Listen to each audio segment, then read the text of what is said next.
Chapter 4. The Mystery of Hunter's Lodge. "After all," murmured Poirot, "it is possible that I shall not die this time." Coming from a convalescent influenza patient, I hailed the remark as showing a beneficial optimism. I myself had been the first sufferer from the disease. Poirot, in his turn, had gone down. He was now sitting up in bed, propped up with pillows, his head muffled in a woolen shawl, and was slowly sipping a particularly noxious tisane which I had prepared according to his directions. His eye rested with pleasure upon a neatly graduated row of medicine bottles which adorned the mantelpiece. Yes, yes, my little friend continued. "Once more I shall be myself again, the great Hercule Poirot, the terror of evildoers. Figure to yourself, mon ami, that I have a little paragraph to myself in society gossip. But yes, here it is. Go it, criminals, all out. Hercule Poirot. And believe me, girls, he is some Hercules. Our own pet society detective. Can't get a grip on you. 'Cause why? 'Cause he's got la grippe himself." I laughed. "Good for you, Poirot. You are becoming quite a public character. And fortunately, you haven't missed anything of particular interest during this time." "That is true. The few cases I have had to decline did not fill me with any regret." Our landlady stuck her head in at the door. "There's a gentleman downstairs. Says he must see Monsieur Poirot or you, Captain. Seeing as he was in a great to-do, and with all that quite the gentleman, I brought up his card." She handed me the bit of pasteboard. "Mr. Roger Havering," I read. Poirot motioned with his head towards the bookcase, and I obediently pulled forth Who's Who. Poirot took it from me and scanned the pages rapidly. "Second son of 5th Baron Windsor, married 1913 Zoe, first daughter of William Crabbe." I said. "I rather fancy that's the girl who used to act at the Frivolity, only she called herself Zoe Carisbrooke. I remember she married some young man about town just before the war." "Would it interest you, Hastings, to go down and hear what our visitor's particular little trouble is? Make him all my excuses." Roger Havering was a man of about 40, well set up and of smart appearance. His face, however, was haggard, and he was evidently labouring under great agitation. "Captain Hastings, you are Monsieur Poirot's partner, I understand. It is imperative that he should come with me to Derbyshire today." "I'm afraid that's impossible," I replied. "Poirot is ill in bed. Influenza." His face fell. "Oh, dear me, that is a great blow to me." "The matter on which you want to consult him is serious?" "Oh, my God, yes. My uncle, the best friend I have in the world, was foully murdered last night." "Here in London?" "No, in Derbyshire. I was in town and received a telegram from my wife this morning. Immediately upon its receipt, I determined to come round and beg Monsieur Poirot to undertake the case."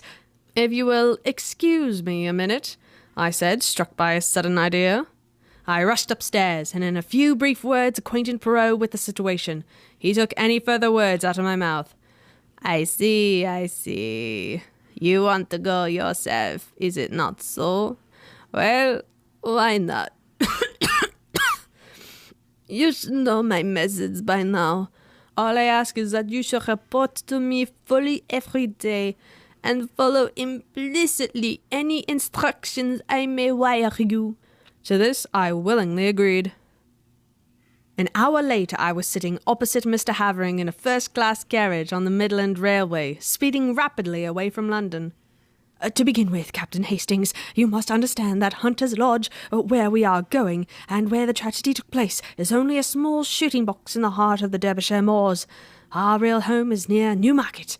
Hunter's Lodge is looked after by our housekeeper, who is quite capable of doing all we need when we run down for an occasional weekend. Of course, during the shooting season, we take down some of our own servants from Newmarket.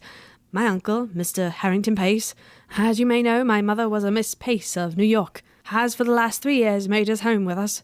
He never got on well with my father or my elder brother, and I suspect that my being somewhat of a prodigal son myself rather increased than diminished his affection towards me. Of course, I am a poor man, and my uncle was a rich one. In other words, he paid the piper. But though exacting in many ways, he was not really hard to get on with, as we all three lived very harmoniously together. 2 days ago, my uncle, rather wearied with some recent gaieties of art in town, suggested that we should run down to Derbyshire for a day or two. My wife telegraphed to Mrs. Middleton, the housekeeper, and we went down the same afternoon. Yesterday evening I was forced to return to town, but my wife and my uncle remained on. This morning I received this telegram. He handed it over to me. Come at once. Uncle Harrington murdered last night. Bring good detective if you can, but do come. Zoe. Then as yet you know no details? No, I suppose it will be in the evening papers. Without doubt, the police are in charge. It was about 3 o'clock when we arrived at the little station of Elmersdale. From there, a 5-mile drive brought us to a small grey stone building in the midst of the rugged moors. A lonely place, I observed with a shiver. Havering nodded. I shall try and get rid of it. I could never live here again. We unlatched the gate and were walking up the narrow path to the oak door when a familiar figure emerged and came to meet us. Jap! I ejaculated. Jap! The Scotland Yard inspector grinned at me in a friendly fashion before addressing my companion. Mr. Havering, I think. I've been sent down from London to take charge of this case, and I'd like a word with you if I may, sir. My wife. I've seen your good lady, sir, and the housekeeper. I won't keep you a moment, but I'm anxious to get back to the village now that I've seen all there is to see here. I know nothing as yet as to what... Exactly, said Jap soothingly, but there are just 1 or 2 little points I'd like your opinion about all the same. Captain Hastings here, he knows me, and he'll go on up to the house and tell them you're coming. What have you done with the little man, by the way, Captain Hastings? He's ill in bed with influenza. Is he now? I'm sorry to hear that. Rather the case of the cart without the horse, your being here without him, isn't it? And on his rather ill-timed jest, I went on to the house. I rang the bell, as Jap had closed the door behind him. After some moments, it was opened to me by a middle-aged woman in black. Mr. Havering will be here in a moment, I explained. He has been detained by the inspector. I've come down with him from London to look into the case. Perhaps you can tell me briefly what occurred last night. Come inside, sir. It was after dinner last night, sir, that the man came. He asked to see Mr. Pace, sir, and seeing that he spoke the same way, I thought it was an American gentleman friend of Mr. Pace's, and I showed him into the gun-room, and then went to tell Mr. Pace. He wouldn't give any name, which, of course, was a bit odd now I come to think of it. I told Mr. Pace, and he seemed puzzled-like, but he said to the mistress, "Excuse me, Zoe, while I just see to what this fellow wants." He went off to the gun-room, and I went back to the kitchen. After a while, I heard loud voices, as if they were quarrelling, and I came out into the hall. At the same time, the mistress, she comes out too, and just then there was a shot, and then a dreadful silence. We both ran to the gun-room door, but it was locked, and we had to go round to the window. It was open, and there inside was Mr. Pace, all shot and bleeding. What became of the man? He must have got away through the window, sir, before we got to it. And then? Mrs. Havering sent me to fetch the police. 5 miles to walk it was. They came back with me, and the constable, he stayed all night. And this morning the police gentleman from London arrived. What was this man like who called to see Mr. Pace? The housekeeper reflected. He had a black beard, sir, and was about middle-aged, and had on a light overcoat. Beyond the fact that he spoke like an American, I didn't notice much about him. I see. Now, I wonder if I can see Mrs. Havering. She's upstairs, sir. Shall I tell her? If you please. Tell her that Mr. Havering is outside with Inspector Jap, and that the gentleman he has brought back with him from London is anxious to speak to her as soon as possible. Very good, sir. I was in a fever of impatience to get at all the facts. Jap had 2 or 3 hours start of me, and his anxiety to be gone made me keen to be close at his heels. Mrs. Havering did not keep me waiting long. In a few minutes I heard a light step descending the stairs, and looked up to see a very handsome woman coming towards me. She wore a flame-coloured jumper that set off the slender boyishness of her figure. On her dark head was a little hat of flame-coloured leather. Even the present tragedy could not dim the vitality of her personality. I introduced myself, and she nodded in quick comprehension. Of course, I have often heard of you and your colleague, Monsieur Poirot. You have done some wonderful things together, haven't you? It was very clever of my husband to get to you so promptly. Now, will you ask me questions? That is the easiest way, isn't it? Getting to know all you want about this dreadful affair. Thank you, Mrs. Havering. Now, what time was it that this man arrived?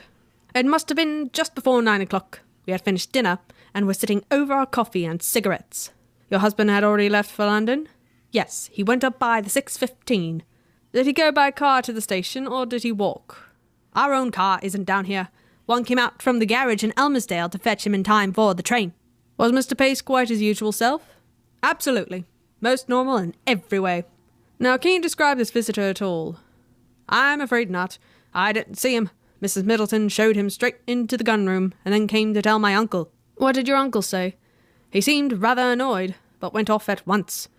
It was about 5 minutes later that I heard the sound of raised voices. I ran out into the hall and almost collided with Mrs. Middleton. Then we heard the shots. The gun room door was locked on the inside, and we had to go right round the house to the window. Of course, that took some time, and the murderer had been able to get well away. My poor uncle, her voice faltered, had been shot through the head. I saw at once that he was dead. I sent Mrs. Middleton for the police.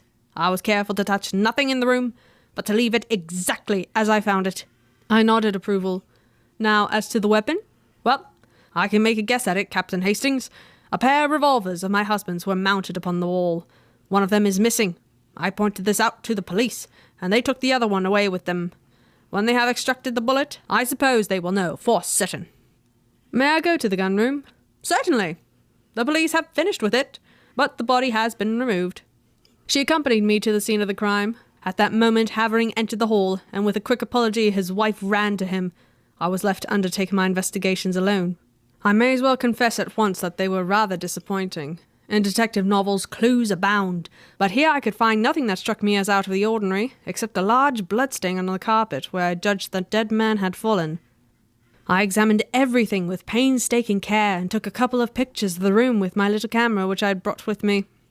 I also examined the ground outside the window, but it appeared to have been so heavily trampled underfoot that I judged it was useless to waste time over it.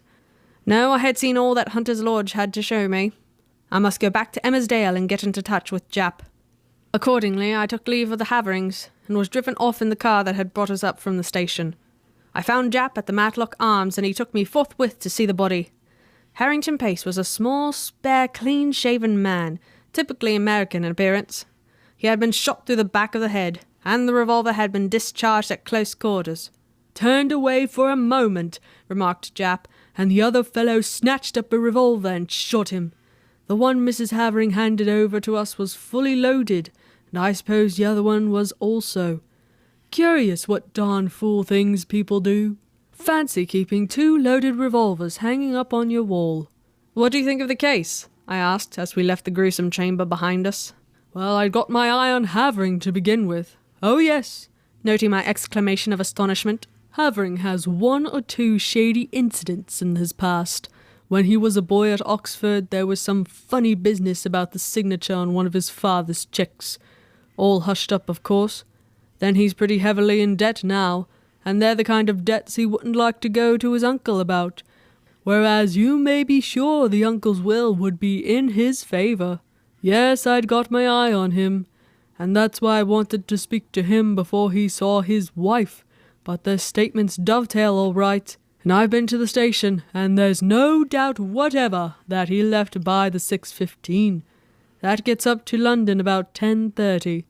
He went straight to his club, he says, and if that's confirmed all right, why, he couldn't have been shooting the uncle here at 9 o'clock in a black beard." "Ah, yes, I was going to ask you what you thought about that beard." Jap winked. "I think it grew pretty fast. Grew in the 5 miles from Elmersdale to Hunter's Lodge. Americans that I've met are mostly clean-shaven. Yes, it's amongst Mr. Pace's American associates that we'll have to look for the murderer. I questioned the housekeeper first, and then her mistress, and their stories agree all right. But I'm sorry Mrs. Havering didn't get a look at the fellow. She's a smart woman, and she might have noticed something that would set us on the track." I sat down and wrote a minute and lengthy account to Poirot. I was able to add various further items of information before I posted the letter. The bullet had been extracted and was proved to have been fired from a revolver identical with the one held by the police. Furthermore, Mr. Havering's movements on the night in question had been checked and verified, and it was proved beyond doubt that he had actually arrived in London by the train in question. And thirdly, a sensational development had occurred. A city gentleman living at Ealing, on crossing Haven Green to get to the district railing station that morning, had observed a brown paper parcel stuck between the railings. Opening it, he found that it contained a revolver. He handed the parcel over to the local police station, and before night it was proved to be the one we were in search of, the fellow to that given us by Mrs. Havering. 1 bullet had been fired from it. All this I added to my report. A wire from Poirot arrived whilst I was at breakfast the following morning. "Of course black-bearded man was not Havering. Only you or Jap would have such an idea. Wire me description of housekeeper and what clothes she wore this morning. Same of Mrs. Havering. Do not waste time taking photographs of interiors. They are underexposed and not in the least artistic." It seemed to me that Poirot's style was unnecessarily facetious. I also fancied he was a shade jealous of my position on the spot with full facilities for handling the case. His request for a description of the clothes worn by the 2 women appeared to me to be simply ridiculous, but I complied as well as I, a mere man, was able to. At 11 a reply wire came from Poirot. "Advise Jap, arrest housekeeper before it is too late." Dumbfounded, I took the wire to Jap. He swore softly under his breath. "He's the goods, Monsieur Poirot. If he says so, there's something in it. And I hardly noticed the woman. I don't know that I can go so far as arresting her, but I'll have her watched. We'll go up right away and take another look at her." But it was too late. Mrs. Middleton, that quiet, middle-aged woman who had appeared so normal and respectable, had vanished into thin air. Her box had been left behind. It contained only ordinary wearing apparel. There was no clue in it to her identity or as to her whereabouts. From Mrs. Havering we elicited all the facts we could. I engaged her about 3 weeks ago when Mrs. Emery, our former housekeeper, left. She came to me from Mrs. Selborne's agency in Mount Street, a very well-known place. I get all my servants from there. They sent several women to me, but this Mrs. Middleton seemed much the nicest, and had splendid references. I engaged her on the spot, and notified the agency of the fact. I can't believe that there was anything wrong with her. She was such a nice, quiet woman. The thing was certainly a mystery. Whilst it was clear that the woman herself could not have committed the crime, since at the moment the shot was fired Mrs. Havering was with her in the hall, nevertheless she must have some connection with the murder, or why should she suddenly take to her heels and bolt? I wired the latest development to Poirot and suggested returning to London and making inquiries at Selborne's agency. Poirot's reply was prompt. "Useless to inquire at agency. They will never have heard of her. Find out what vehicle took her up to Hunter's Lodge when she first arrived there." Though mystified, I was obedient. The means of transport in Elmersdale were limited. The local garage had 2 battered Ford cars, and there were 2 station flies. None of these had been requisitioned on the date in question. Questioned, Mrs. Havering explained that she had given the woman the money for her fare down to Derbyshire, and sufficient to hire a car or fly to take her up to Hunter's Lodge. There was usually one of the Fords at the station on the chance of its being required. Taking into consideration the further fact that nobody at the station had noticed the arrival of a stranger, black-bearded or otherwise, on the fatal evening, everything seemed to point to the conclusion that the murderer had come to the spot in a car which had been waiting near at hand to aid his escape, and that the same car had brought the mysterious housekeeper to her new post. I may mention that inquiries at the agency in London bore out Poirot's prognostication. No such woman as Mrs. Middleton had ever been on their books. They had received the Honourable Mrs. Havering's application for a housekeeper, and had sent her various applicants for the post. When she sent them the engagement fee, she omitted to mention which woman she had selected. Somewhat crestfallen, I returned to London.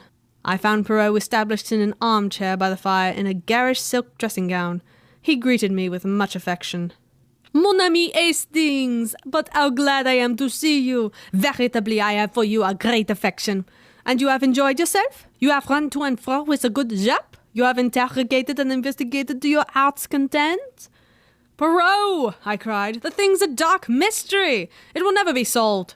"It is true that we are not likely to cover ourselves with glory over it. No, indeed. It's a hard nut to crack. Oh, as far as that goes, I am very good at cracking the nuts. A veritable squirrel. It is not that which embarrasses me. I know well enough who killed Mr. Harrington Pace. You know? How did you find out? Your illuminating answers to my wire supplied me with the truth. The air, Hastings. Let us examine the facts methodically and in order. Mr. Harrington Pace is a man with a considerable fortune, which at his death will doubtless pass to his nephew. Point number 1. His nephew is known to be desperately hard up. Point number 2. His nephew is also known to be, shall we say, a man of rather loose moral fibre. Point number 3. But Roger Havering is proved to have been journeyed straight up to London. Précisément. And therefore, as Mr. Havering left Elmsdale at 6:15, and since Mr. Pace cannot have been killed before he left, or the doctor would have spotted the time of the crime as being given wrongly when he examined the body, we conclude quite rightly that Mr. Havering did not shoot his uncle, but there is a Mrs. Havering, Hastings. Impossible. The housekeeper was with her when the shot was fired.